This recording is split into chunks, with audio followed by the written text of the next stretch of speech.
Halo semuanya, perkenalkan nama saya Dewi Madento Chaini dengan NIM 2512020167. Pada kesempatan kali ini saya akan membahas atau menyampaikan summary singkat saya tentang 4 dinamika pendidikan yang memiliki peran penting dalam pengembangan pendidikan di masa kini. Seperti yang kita ketahui, seiring dengan perkembangan zaman, dunia pendidikan menghadapi berbagai perubahan dan tantangan. Peserta didik datang dari latar belakang yang berbeda-beda, serta memiliki kemampuan dan gaya belajar yang sangat beragam.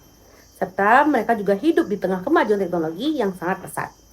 Jadi kondisi inilah yang menuntut pendidikan untuk tidak hanya berfokus pada penyampaian materi saja, tetapi juga pada pengembangan keterampilan, sikap, dan cara belajar yang relevan dengan kebutuhan di masa kini. Jadi 4 dinamika pendidikan yang akan saya bacakan kembali yaitu meliputi kompetisi abad ke-21, pembelajaran inovatif, pendidikan inklusi, dan multiple intelligence.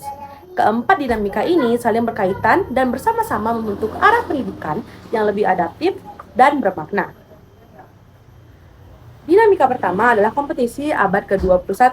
Dalam dinamika ini, peserta didik diharapkan memiliki kemampuan berpikir kritis dan kreatif, kemampuan memecahkan masalah, kemampuan berkomunikasi dengan baik, serta kemampuan bekerja sama. Nah, keterampilan ini sangat penting karena peserta didik itu tidak hanya dihadapkan pada soal-soal akademik saja, tetapi juga pada permasalahan nyata dalam kehidupan sehari-hari. Contoh penerapannya dapat kita lihat ketika peserta didik diminta menganalisis suatu permasalahan melalui diskusi kelompok atau studi kasus. Dalam proses tersebut, mereka belajar menyampaikan pendapat secara logis, menghargai perbedaan pandangan, dan bekerja sama untuk menemukan solusi terbaik. Dinamika kedua adalah pembelajaran inovatif. Pembelajaran inovatif menekankan pentingnya penggunaan metode pembelajaran yang lebih aktif, kreatif, dan kontekstual. Pendekatan ini memanfaatkan teknologi serta strategi pembelajaran seperti pembelajaran berbasis proyek, pemecahan masalah, dan penggabungan pembelajaran daring serta pembelajaran luring. Sebagai contohnya, pendidik dapat memberikan tugas berupa pembuatan video pembelajaran, presentasi digital, ataupun tugas untuk pembuatan podcast edukatif. Dalam kegiatan ini, peserta didik perlu melakukan riset, mengolah informasi, menyusun konsep, serta memanfaatkan teknologi secara tepat.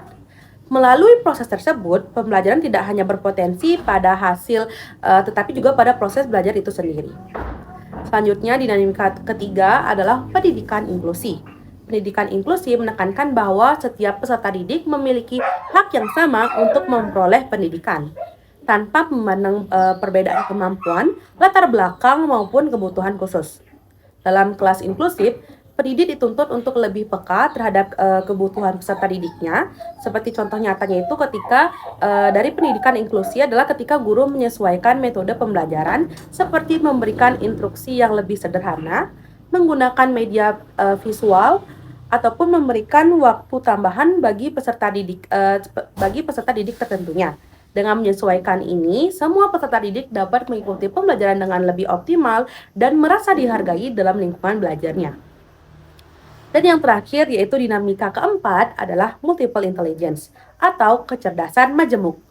Teori ini menjelaskan bahwa kecerdasan tidak hanya bersifat tunggal dan tidak hanya diukur melalui kemampuan akademik saja.